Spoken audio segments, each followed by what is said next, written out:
Welcome, my dear students of class 8A and 8B, to my history and civics class. Today's teaching, the same lesson, decline of the Mughal Empire and the rise of the regional kingdoms. Today's part, the Rajputs, and second one, rise of Jaipur, Jodhpur, and Udaipur. Swai Raja Jai Singh, then Sikh kingdom, and last one Khalsa. Maharaja Ranjit Singh, missiles. Now first, the Rajputs. Who were the Rajputs? The Rajputs were the war-liking class people. They were great fighters. They contributed a lot in our country, India, the time when Akbar became the ruler of the Mughal dynasty. Akbar realized that the Rajputs were the Rajputs were very much fond of fighting, struggling, and using their weapons against their enemies. That's why, and Rajputs generally played a vital role in fighting in any war, and always played an important role in winning or in defeating the enemies. It was due to that reason Akbar established matrimonial relationship with the Rajputs. Besides, the Rajputs also were given most important posts in his administration. The Rajputs were appointed as army. The Rajputs were appointed as army officer. They were appointed as treasury officer. They were appointed as minister. They were appointed as executive officer, and so on. So Akbar had great faith on the Rajputs, and Rajputs also had great respect for Akbar the Great. But the Rajput policy of Akbar, which gave him 100% success in his life and achievements.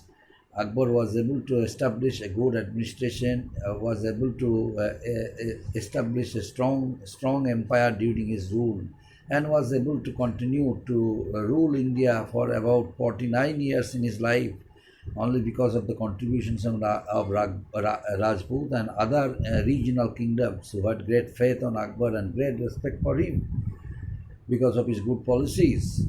But the time when Aurangzeb became the emperor of Mughal dynasty, the Rajputs started antagonism. Why? Because of his wrong religious policy. Akbar's policy, which had been following by the other rulers of the Mughal dynasty, and during the first half of his rule, Aurangzeb also followed the same policy.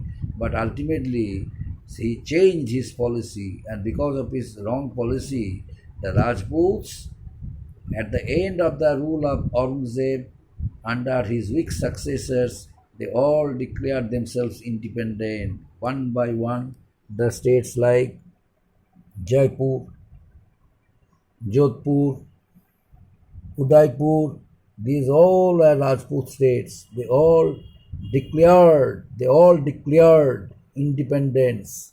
They all declared their independence, and as a result of it, the Rajput started dreaming their land, their own state, their own empire, only because of. But it was not possible because the Rajput had no unity. They all remained busy in ensuring their own interest. They all remained busy in protecting their own interest, but they had no, mission that they would have to unite themselves, and would have to make a separate nation for them, and separate state for them. The Rajput states, they had no wish like that. Ultimately, the Rajputs were unable to form a single state for the Rajput nation, in the name of Rajputs, or Rajput state.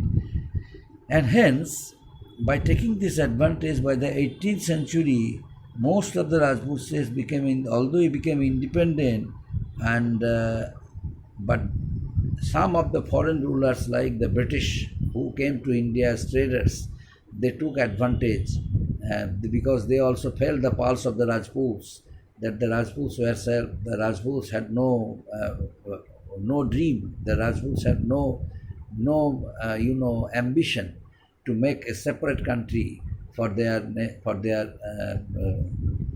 own, but they very much fond of protecting their own interest. That's why these advantages, these weakness of the Rajputs utilized by the British. By the end of by the 18th century, most of the Rajput states had become independent, and of which Amber ruled by Swai Raja Man Singh. Amber ruled by Swai Raja Man Singh. Swai Raja Man Singh was the most renowned. However, the Rajput rulers could not unite and form an empire, but each state had their own individual goals and interests, which often caused conflicts among themselves. The corruption in the Mughal court could soon be seen in the Rajput courts also. But the British India Company, they also took its advantage. Just like the corruption which was started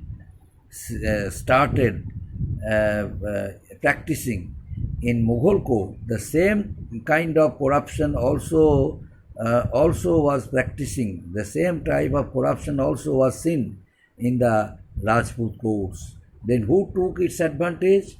The British East India Company. The British took its advantage and established control over the Rajput states. The British established their control over the Rajputs. But next one, the Sikh kingdoms. The Sikh kingdoms. Under the guidance of Guru Gobind Singh, the 10th Sikh Guru, Punjab became a united state and became most powerful state during the time of Guru Gobind Singh. But the time when the Aurangzeb's wrong policy attracted them to be self-sufficient, they declared their independence. And ultimately what happened? The Sikhs had grown powerful, though the Sikhs were known to be very peace-loving nation, peace-loving race, but still they had to instill in them martial spirit so that they could fight against their persecution of the Mughals. The policy of Aurangzeb, the wrong religious policy of Aurangzeb made them very much ferocious, very much aggressive, and ultimately they organized a military brotherhood known as Khalsa. They realized that it was the right time to make them more and more powerful, otherwise the wrong policy of the Mughals would destroy their nation, would finish them. That's why they formed Khalsa. What is the meaning of Khalsa? Military brotherhood. Military brotherhood where different types of swords will be there to be used against their enemies in order to protect their kingdom, in order to protect their interest. This is Khalsa. When the Mughals became vulnerable after the invasion of Nadir Shah and Ahmad Shah Abdali, the Sikhs moved in and took control over Jammu and Punjab. The time when the two invaders came to India to invade, number one Nadir Shah and number two Ahmad Shah Abdali. During the time when both the two invaders invaded India and destroyed the gardens of the Mughals, destroyed all possibilities of the Mughals to gain back or to restore their power. Right that moment, the Sikhs rose to power and established them strongly and took control over Jammu and Punjab.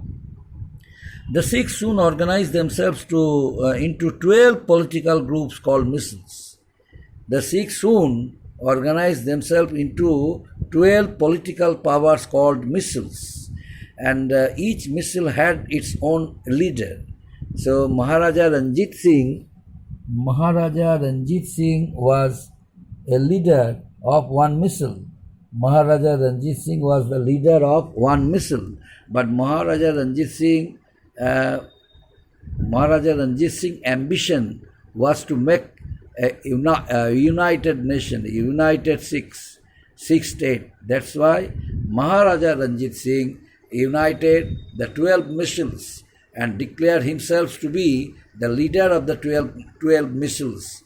And by this way, Maharaja Ranjit Singh became powerful, and ultimately he became the ruler of the Sikh dynasty, and nation, Punjab, and ultimately founded kingdom in Punjab towards the end of the 18th century. Who? Maharaja Ranjit Singh, by uniting the 12 missals and by declaring himself the leader of the 12 missals, he became the ruler in Punjab by the 18th century. By the end of the 18th century, who was he? He was Maharaja Ranjit Singh, and his missals, the 12 missals who gave him power to be a ruler of Punjab. With the help of the 12 missals, Maharaja Ranjit Singh became the ruler of Punjab by the end of the 18th century. The thing is that why and under which circumstances had the Sikhs came to power? Because of the weakness of the Mughals' weak successors. Up to Aurangzeb, they had not taken any decision against the Mughals. But after the death of Mughal Emperor Aurangzeb in the year 1707, India passed through a phase of political instability and infighting.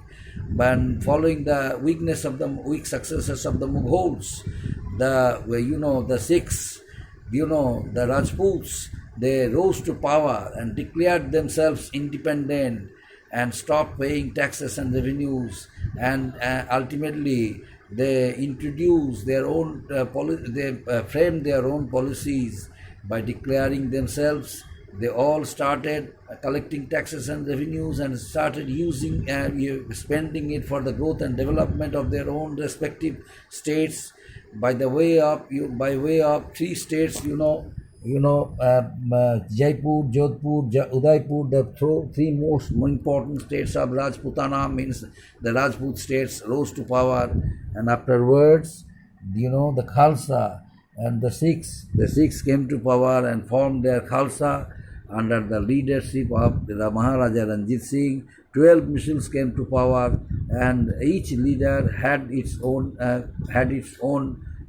practice and control over each missile, and Maharaja Ranjit Singh united 12 missals, and ultimately he became the ruler of 12 missals and became the ruler of Punjab by the end of the 18th century. Up to this, my dear students, next day we remain part. Thank you.